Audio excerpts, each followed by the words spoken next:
শিশু রামিসা ধর্ষণ ও হত্যা মামলার রায় আজ। শাস্তি দ্রুত কার্যকরের দাবি বাবার। জাতীয় শিশু সুরক্ষা টাস্কফোর্স গঠনের আহ্বান বিশিষ্টজনদের। আজ থেকে শুরু বর্তমান সরকারের প্রথম বাজেট অধিবেশন। নিজ নিজ এলাকায় সরকারের কার্যক্রম সঠিকভাবে বাস্তবায়ন নিশ্চিতে বিএনপির এমপিদের নির্দেশ প্রধানমন্ত্রী।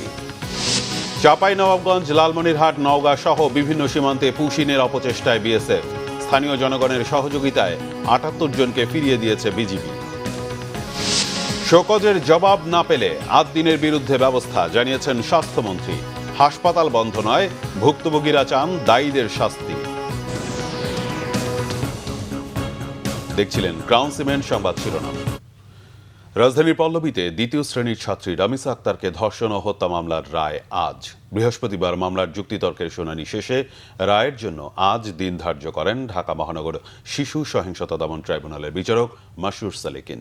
এর ফলে রামিসা হত্যাকাণ্ডের ২০ দিন এবং বিচার শুরুর মাত্র ৭ দিনের মধ্যে চাঞ্চল্যকর এ মামলার রায় হতে যাচ্ছে। বৃহস্পতিবার যুক্তিতর্কের শুনানিতে রাষ্ট্রপক্ষের আইনজীবীরা আসামিরা কিভাবে অভিযুক্ত, সাক্ষীরা আসামিদের বিষয়ে কি বলেছেন এবং আইনের বিভিন্ন তথ্য উপাত্ত ও রেফারেন্স তুলে ধরেন। এ মামলায় রাষ্ট্রপক্ষের বিশেষ কৌঁসুলি অ্যাডভোকেট আজিজুর রহমান দুলু আদালতে বলেন, সাক্ষীরা আসামিদের বিরুদ্ধে অভিযোগ সন্দেহাতীতভাবে প্রমাণ করতে সক্ষম হয়েছেন। তাই তিনি আদালতের নিকট আসামিদের সর্বোচ্চ শাস্তি মৃত্যুদণ্ড প্রার্থনা করেন। অন্যদিকে আসামিপক্ষে রাষ্ট্রনিযুক্ত আইনজীবী মুসা কালিমুল্লাহ আসামি সোহেল রানা ঘটনার সময় নেশাগ্রস্ত ছিলেন। আদালতে তার সর্বোচ্চ শাস্তি যাবজ্জীবন কারাদণ্ডের আর্জি জানান। বিচারের পাশাপাশি রায়ও দ্রুত কার্যকরের দাবি জানিয়েছেন শিশু রামিসার বাবা। শনিবার রাজধানীতে অনুষ্ঠিত এক গোলটেবিল বৈঠকে অংশ নিয়ে এ দাবি জানান তিনি। দেশে শিশু নির্যাতন ও সহিংসতার ঘটনা বাড়ছে উদ্বেগজনক হারে। এমন পরিস্থিতিতে শিশু সুরক্ষা নিশ্চিতের পাশাপাশি নির্যাতন প্রতিরোধে সমন্বিত উদ্যোগের আহ্বান জানান পেশাজীবীরা। শিশুদের সুরক্ষায় সব শ্রেণী পেশার মানুষকে সম্পৃক্ত করে একটি জাতীয় শিশু সুরক্ষা টাস্কফোর্স গঠনের আহ্বান জানান জাতীয় সংসদের ডেপুটি স্পিকার। শুভ মাহফুজের রিপোর্ট। আমি তো রামিসার বাবা হয়ে থাকতে চাইনি, একজন ধর্ষিতার বাবা হয়ে থাকতে চাইনি। আমি তো আব্দুল হান্নান মোল্লা হয়ে রামিসার গর্বিত পিতা হয়ে থাকতে চেয়েছি। শিশু রামিসার ধর্ষণ হত্যা মামলার রায় ঘোষণার আগের দিন শিশু নির্যাতন ও করণীয় শীর্ষক গোলটেবিল বৈঠকে এভাবেই কান্নায় ভেঙে পড়েন রামিসার বাবা। দাবি জানান বিচারের পাশাপাশি রায়ও যেন দ্রুত কার্যকর হয়। আমি আশা করি কালকে যে রায় হবে সে রায় বাংলাদেশের একটা ইতিহাস গড়বে এবং সর্বোচ্চ একটা রায় আমি বাবা হিসেবে প্রত্যাশা করছি। আলোচনায় তথ্য প্রকাশ করা হয়, দেশে প্রতি ১০ জন শিশুর মধ্যে ৯ জনই শিকার হয় শারীরিক কিংবা মানসিক নির্যাতনের। একই সাথে উঠে আসে নারী নির্যাতনের ঘটনাগুলো। এ সময় বক্তারা বলেন, মাদকসহ সমাজের কয়েকটি বড় ব্যাধি নির্মূল করতে পারলে শিশু নির্যাতনের ঘটনাগুলো উল্লেখযোগ্যভাবে কমে আসবে। মোট শিশুর নির্যাতনের একটি বড় অংশ জুড়েই যৌন নিপীড়ন এবং সহিংসতার শিকার হচ্ছে। সবচেয়ে আশঙ্কার বিষয় হচ্ছে বেশিরভাগ ক্ষেত্রে পরিচিত বা নিকট আত্মীয় দ্বারাই শিশুরা বেশি নিগৃহের শিকার হচ্ছে। বৈঠকে সমাজ কল্যাণ প্রতিমন্ত্রী বলেন, নারী ও শিশু নির্যাতন বা শিশু হত্যার ঘটনা কমাতে শিক্ষা প্রতিষ্ঠান এবং সমাজকে একসঙ্গে কাজ করতে হবে। আর জাতীয় সংসদের ডেপুটি স্পিকারের মতে সমন্বিত উদ্যোগ নিলে শিশুদের জন্য নিরাপদ বাংলাদেশ গড়া সম্ভব। অনতি বিলম্বে একটা টাস্ক ফোর্স গঠন করতে পারেন, করে সমাজের সর্বস্তরের মানুষকে, অর্থাৎ যারা লিডিং পজিশনে আছেন তাদেরকে ডেকে অভিমত নিয়ে একটা national commission for child protection করা যেতে পারে। আর রামিসা কবরে চলে গেছে, কিন্তু যে যার কালকে ফাঁসির আদেশ হবে অথবা যাবজ্জীবন অথবা যেটাই হোক না কেন, সেটা তো আপনার সন্তান, সে দায় তো আপনার ঘাড়ে নিতে হবে। সরকার কি নিচ্ছে সেই দায়? নিচ্ছে না, সরকার কিন্তু নেবে না। সো সবাই অ্যাওয়ার্ড হই, সবাই একটু সচেতন হই, আদারওয়াইজ এই সোসাইটিকে রক্ষা করা আমাদের কারো পক্ষে সম্ভব হবে না। আমরা গভর্নমেন্ট ২৪ ঘন্টা অ্যাকাউন্টেবল হতে রাজি আছি, বসে আছি হওয়ার জন্য। আমরা চাই একটা রিভলিউশন, সেই রিভলিউশন করার জন্য সকলের সহযোগিতা প্রয়োজন।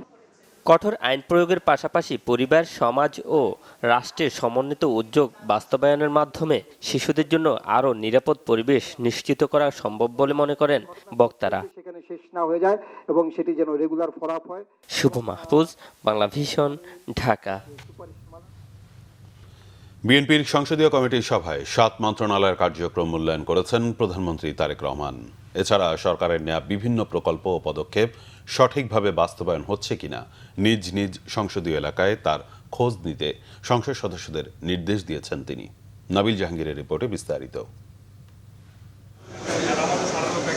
ত্রয়োদশ জাতীয় সংসদের প্রথম বাজেট অধিবেশন শুরুর আগের দিন শনিবার সংসদীয় কমিটির সভা ডাকে বিএনপি। বিকাল 3টার আগেই সংসদ ভবনে জড়ো হতে থাকেন বিএনপির সংসদ সদস্যরা।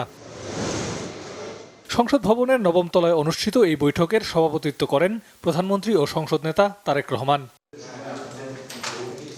পরে চিফ হুইপ নুরুল ইসলাম মনির সাংবাদিকদের জানান, 30 লাখ কোটি টাকা ঘাটতি নিয়ে যাত্রা শুরু করলেও সব চ্যালেঞ্জ মোকাবেলা করে জনবান্ধব বাজেট দিতে চায় সরকার। তিনি বলেন, ইরান যুদ্ধের কারণে সৃষ্ট সংকটের ফলে তেল ও বিদ্যুতের দাম বাড়াতে বাধ্য হয়েছে সরকার, তবে 60% গ্রাহক আগের দামেই বিদ্যুৎ সুবিধা পাবেন। বিভিন্ন জিনিসের দাম বেড়েছে, যেমন আমাদের মেশিনারি ইম্পোর্ট করতে হলে দাম বাড়ে, যেমন সেই মেশিন হলো বিদ্যুতের মেশিন, সেই মেশিন হলো কয়লা, সেই মেশিন হলো এলএনজি, সেই মেশিন হলো তেল, অর্থাৎ সব কিছুতে দাম বাড়ার কারণে সঙ্গত কারণে বিদ্যুতের দাম বাড়াতে হয়েছে। এবং ইরানের যুদ্ধ, এর সাথে আছে গাজার যুদ্ধ। কাজে এই যে সকল মানুষ একটা বিপর্যয় সমগ্র বিশ্বব্যাপী। আমাদের তেলের কথাই বলি, তেল তো আমাদের সৃষ্ট কিছু না, আমরা এই সমস্যা নিয়েই বসেছি গভর্নমেন্টে। তারপর দেখেন অনেক দিন ধরে আমরা যৌক্তিক পর্যায়ে রাখার চেষ্টা করছি। যেদিন তেলের দাম বেড়েছে, পৃথিবীতে যুদ্ধ শুরু হয়েছে, সেই দিন 85টি দেশে 85 কান্ট্রিসে একবারে তেলের দাম বাড়িয়েছে। এ সময় শিক্ষা, স্বাস্থ্য, যোগাযোগ, স্বরাষ্ট্র, জ্বালানি সহ 7টি মন্ত্রণালয়ের নানা পদক্ষেপ ও কার্যক্রমের মূল্যায়ন করেন প্রধানমন্ত্রী। পাশাপাশি সংসদ সদস্যদের নিজ নিজ এলাকার খোঁজ রাখার নির্দেশ দেন তিনি। পার্লামেন্টারি পার্টি মিটিংয়ে আজকে 7 জন মাননীয় মন্ত্রী তারা প্রেজেন্টেশন দিয়েছেন। তারা তাদের মন্ত্রণালয় সম্পর্কিত অগ্রগতি, সমস্যা কী এবং তার সমাধানের রাস্তা কী, আর কী করেছেন গত 1 মাস 20 দিনে, সেই বিষয়গুলো তুলে ধরেছে। মাননীয় প্রতিটি সদস্যকে বলেছেন এই কথা যে আপনার নির্বাচনী এলাকায় সরকারের প্রণীত যেসব প্রোগ্রাম আছে সেগুলো বাস্তবায়ন হয় কিনা সেটা দেখবেন আপনারা। এছাড়া সংসদীয় কমিটির বৈঠকে তিস্তা ব্যারেজ, শিক্ষা কারিকুলাম সংশোধন, আইন শৃঙ্খলা পরিস্থিতির উন্নয়ন, সংবিধান সংশোধন, হামের প্রাদুর্ভাব ও ডেঙ্গু মোকাবেলা সহ সমসাময়িক নানা বিষয়ে আলোচনা হয়। রবিবার বিকালে বাজেট অধিবেশন শুরু হচ্ছে। 11 জুন সংসদে 2026-27 অর্থ বছরের বাজেট উপস্থাপন করবেন অর্থমন্ত্রী আমির খসরু মাহমুদ চৌধুরী। নাবিল জাহাঙ্গীর, বাংলা ভিশন, ঢাকা। প্রধানমন্ত্রী তারেক রহমানের সঙ্গে সৌজন্য সাক্ষাৎ করেছেন সফররত তুরস্কের পররাষ্ট্রমন্ত্রী হাকান ফিদান। সাক্ষাৎকালে দুই দেশের পারস্পরিক স্বার্থ সংশ্লিষ্ট বিভিন্ন বিষয় নিয়ে আলোচনা হয়। শনিবার রাজধানীর তেজগাঁওয়ে প্রধানমন্ত্রীর কার্যালয়ে এ সাক্ষাৎ অনুষ্ঠিত হয়। বাংলাদেশের সঙ্গে দীর্ঘস্থায়ী অংশীদারিত্বকে আরও গভীর করার পাশাপাশি বিস্তৃত পরিসরে উন্নীত করতে আগ্রহী তুরস্ক। দৃঢ় ভিত্তির ওপর গড়ে ওঠা সম্পর্ককে এগিয়ে নিতে বিশেষ করে প্রতিরক্ষা শিল্পে সহযোগিতা বাড়ানোর উপর জোর দিচ্ছে আঙ্কারা। 3 দিনের বাংলাদেশ সফরে এসে ঢাকা আঙ্কারা সম্পর্কের ভবিষ্যৎ নিয়ে এসব কথাই বলেছেন তুরস্কের পররাষ্ট্রমন্ত্রী হাকান ফিদান। স্বাস্থ্য, শিক্ষা ও মানবিক সহযোগিতার পাশাপাশি রোহিঙ্গা সংকটে পাশে থাকার কথাও জানান তুরস্কের সফররত পররাষ্ট্রমন্ত্রী। স্থানীয় জনগণের সহযোগিতায় বাংলাদেশ বর্ডার গার্ড বিজিবির কঠোর অবস্থানের কারণে লালমনিরহাট, চাঁপাইনবাবগঞ্জ ও নওগাঁ সীমান্তের শূন্যরেখা থেকে মোট 78 জনকে ভারতের অভ্যন্তরে ফিরিয়ে নিয়েছে বিএসএফ। অন্যদিকে পঞ্চগড় সীমান্তের শূন্যরেখায় এখনও অবস্থান করছে নারী, শিশুসহ 10 জন। এর মধ্যে ঠাকুরগাঁওয়ের হরিপুর সীমান্ত দিয়ে 11, মেহেরপুর সীমান্ত দিয়ে 6 জন ও হিলি দিয়ে 5 জনকে পুশিনের চেষ্টা করেছে বিএসএফ। বিভিন্ন সীমান্তে সতর্ক অবস্থানে রয়েছে বিজিবি আর স্থানীয় জনগণ। প্রতিনিধিদের পাঠানো তথ্য ছবিতে আরও জানাচ্ছেন সিরাজুম মনির শুভ। লালমনিরহাটের 3টি সীমান্ত দিয়ে নারী পুরুষ সহ 33 জনকে বাংলাদেশে পুশিনের চেষ্টার পর 2 সীমান্তে অবস্থানরতদের সরিয়ে নিয়েছে ভারতীয় কর্তৃপক্ষ। হাতীবান্ধা ও আদিতমারি সীমান্তে অবস্থানরত ব্যক্তিদের ভারতের অভ্যন্তরে ফিরিয়ে নেওয়া হলেও পাটগ্রাম সীমান্তে এখনও কয়েকজন শূন্যরেখা সংলগ্ন এলাকায় অবস্থান করছেন। এ অবস্থায় পুরো সীমান্ত জুড়ে সর্বোচ্চ সতর্ক অবস্থানে রয়েছে বর্ডার গার্ড বাংলাদেশ। চাঁপাইনবাবগঞ্জের গোমস্তাপুরের বাঙাবাড়ি সীমান্ত দিয়ে পুশিনের চেষ্টা করা 28 জনকেও ভারতের অভ্যন্তরে ফিরিয়ে নেওয়া হয়েছে বলে জানিয়েছে বিজিবি। পরিস্থিতির গুরুত্ব বিবেচনায় সীমান্তে যে কোনো ধরনের অবৈধ অনুপ্রবেশ বা পুশিনের চেষ্টা প্রতিহত করতে বিজিবি সর্বোচ্চ সতর্ক অবস্থানে রয়েছে বলেও জানানো হয়েছে। এছাড়াও নওগাঁর সাপাহার সীমান্ত এলাকায় নারী পুরুষ শিশুসহ 17 জনকে বাংলাদেশে পুশিনের চেষ্টা ব্যর্থ হয়েছে। সীমান্তে বিজিবির কঠোর অবস্থানের কারণে ভারতীয় সীমান্তরক্ষী বাহিনী তাদের ফিরিয়ে নিতে বাধ্য হয়েছে। শনিবার রাত 1টার দিকে বিএসএফ সদস্যরা ওই 17 জনকে ভারতের অভ্যন্তরে ফিরিয়ে নিয়ে যায়। এদিকে পঞ্চগড় সীমান্তে এখনও অবস্থান করছে পুশিন হওয়া নারী ও শিশুসহ 10 জন। শুক্রবার ভোররাত থেকে সদর উপজেলার বড়বাড়ি সীমান্তের নো ম্যানস ল্যান্ডে অবস্থান করছে তারা। পুশিন হওয়াদের মধ্যে 3 শিশু, 2 নারী ও 5 জন পুরুষ রয়েছেন। চলমান পরিস্থিতির মাঝেই মেহেরপুরের তেঁতুলবাড়িয়া সীমান্ত দিয়ে 9 জনকে পুশিনের চেষ্টা চালিয়েছে বিএসএফ। তবে বিজিবি ও গ্রামবাসীর বাধায় তা পণ্ড হয়েছে। ভারত থেকে ঠেলে দেওয়া 6 জন বর্তমানে নোম্যান্স ল্যান্ডে কাঁটাতারের বেড়ার পাশে অবস্থান করছে। এই 6 জনকে ভারতে ফেরত পাঠাতে বিজিবি পতাকা বৈঠক করতে বিএসএফকে চিঠি দিয়েছে। পুশিনের চেষ্টা হয়েছে হিলি সীমান্তেও। ভারতীয় 5 জন নাগরিককে ঠেলে পাঠানোর চেষ্টা করেছে বিএসএফ, তবে রুখে দিয়েছে বিজিবি। শনিবার ভোরে ঘাসুরিয়া সীমান্তে এ ঘটনা ঘটে, নিশ্চিত করেছে জয়পুরহাট 20 বিজিবি। এ সীমান্তে অবৈধ পুশিন ঠেকাতে বিজিবির পাশাপাশি আনসার বাহিনীর সদস্যরাও কাজ করছেন। সিরাজুম মনির শুভ, বাংলা ভিশন, নিউজ ডেস্ক। 6 নবজাতকের মৃত্যুর ঘটনায় দেয়া শোকজের জবাব না পেলে আইন অনুযায়ী আদ্দিন হাসপাতালের বিরুদ্ধে ব্যবস্থা নেওয়া হবে, জানিয়েছেন স্বাস্থ্যমন্ত্রী সরদার মোহাম্মদ সাখাওয়াত হোসেন। শনিবার দুপুরে নিজ বাসভবনে সাংবাদিকদের সঙ্গে এ তথ্য জানান তিনি। আদ্দিন হাসপাতালের সার্বিক পরিস্থিতি নিয়ে প্রধানমন্ত্রী অবহিত রয়েছেন বলেও জানান স্বাস্থ্যমন্ত্রী। এ সময় মন্ত্রী বলেন, রাজুক, পরিবেশ অধিদপ্তর এবং ফায়ার সার্ভিস যার যার অবস্থান থেকে আদ্দিন হাসপাতালের বিষয়ে ব্যবস্থা নেবে। সরকার বিদ্যুৎ চালিত অ্যাম্বুলেন্স দেশেই তৈরির পরিকল্পনা করছে বলেও জানান স্বাস্থ্যমন্ত্রী সরদার মোহাম্মদ সাখাওয়াত হোসেন। আমরা আইনানুগভাবে সকল দিক বিবেচনা করে গতকাল বিকালে তাদের অফিসে আমরা নোটিশটা নিয়েছি এবং তাদের হাতেও নোটিশ পৌঁছিয়েছি। আগামীকাল রবিবার বিকালের মধ্যে এরা উত্তর দিতে হবে কেন তাদের লাইসেন্স বাতিল করা হবে না। আমরা যদি সেই উত্তরে তাদের সন্তুষ্টজনক না হই, আমরা আইনানুগভাবে যতটুকুন পর্যন্ত যাওয়া দরকার আমরা ততটুকুন পর্যন্ত শাস্তির বিধান জনস্বার্থে, মানুষের জীবনের স্বার্থে আমরা নিশ্চিত করব। 6 শিশু মৃত্যুর ঘটনায় রাজধানীর আদ্দিন হাসপাতালের লাইসেন্স বাতিলের জন্য সরকারের নোটিশকে বেআইনি বলেছেন আইনজীবী শিশির মনির। এর বিরুদ্ধে আইনি পদক্ষেপ নেওয়ার কথাও জানিয়েছেন তিনি। শনিবার রাজধানীর একটি হোটেলে হাসপাতাল কর্তৃপক্ষ ও ভুক্তভোগী পরিবারের সদস্যদের নিয়ে সংবাদ সম্মেলনে তিনি কথা বলেন। তবে দায়ীদের দৃষ্টান্তমূলক শাস্তি দাবি করলেও হাসপাতাল বন্ধ করে দেওয়ার পক্ষে নয় ভুক্তভোগী পরিবারগুলো। বিস্তারিত জানাচ্ছেন জিয়া খান। রাজধানীর আদ্দিন হাসপাতালে 6 নবজাতক মৃত্যুর পর সরকারের নেওয়া পদক্ষেপ বিষয়ে সংবাদ সম্মেলনে আসেন আইনজীবী শিশির মনির। এ সময় তার সঙ্গে ছিলেন হাসপাতাল কর্তৃপক্ষ ও ভুক্তভোগীর পরিবারের সদস্যরা। স্বপ্রণোদিত হয়ে এই সংবাদ সম্মেলনের আয়োজনের কথা জানান শিশির মনির। My role is in between an arbitration. It is in between an arbitrator. We are trying to handle the issue with full satisfaction of all concerned. জানান 6 নবজাতক মৃত্যুর ঘটনায় পরিবারের দায়ভার নিয়েছে হাসপাতাল কর্তৃপক্ষ। আদ্দিন হাসপাতাল এই ঘটনায় ভুক্তভোগীদের পাশে আজীবন দায়িত্ব পালন করার সিদ্ধান্ত নিয়েছে। প্রথম, ভুক্তভোগী পরিবারের কোনো সদস্য অর্থাৎ মা, বাবা কিংবা ভাই বোন যতদিন জীবিত থাকবেন তারা আদ্দিন হাসপাতালে সকল রোগের ফ্রি চিকিৎসা পাবেন, ঔষধ ব্যতীত। স্বাস্থ্য অধিদপ্তরের করা তদন্ত প্রতিবেদনের বিরুদ্ধে আইনি পদক্ষেপের কথাও জানান শিশির মনির। আমরা মনে করি স্বাস্থ্য মন্ত্রণালয়ের পক্ষ থেকে লাইসেন্স ক্যান্সেল করার জন্য যে নোটিশ পাঠিয়েছে, this is unlawful. They cannot send this type of notice. এইটা উই উইল ফাইট লিগালি। এবং যে ঘটনার কারণে স্বাস্থ্য মন্ত্রণালয়ের পক্ষ থেকে যে আইনের কথা বলা হয়েছে, সে আইন হলো the medical practice and private clinics and laboratories regulation ordinance 1982। এই অর্ডিন্যান্সের আলোকে যে কারণে একটা হাসপাতালের লাইসেন্স ক্যান্সেল করা যায়, এই ধরনের কোনো কারণ এখানে বিদ্যমান নাই। হাসপাতালটির ব্যাপারে নিজেদের অবস্থানের কথা জানান ভুক্তভোগী পরিবারের সদস্যরা। একটা অনাকাঙ্ক্ষিত ঘটনা ঘটছে, এটাতে তো আসলে এটার কাভারেজ কখনো আদিন কর্তৃপক্ষ দিতে পারবে না, আর আর মানে আমরাও সান্ত্বনা পাবো না, ঠিক আছে, কেউ দিতে পারবে না। তবে আমরা যেটা চাই, আদিন কর্তৃপক্ষের যে সার্ভিস, তারা যেভাবে মানে এই সার্ভিসটা দিচ্ছে, এটা যেন অব্যাহত থাকে। সাংবাদিক মারধরের ঘটনায় দুঃখ প্রকাশ করে হাসপাতাল কর্তৃপক্ষ।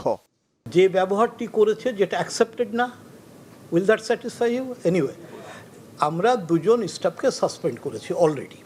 জিয়া খান, বাংলা ভিশন, ঢাকা।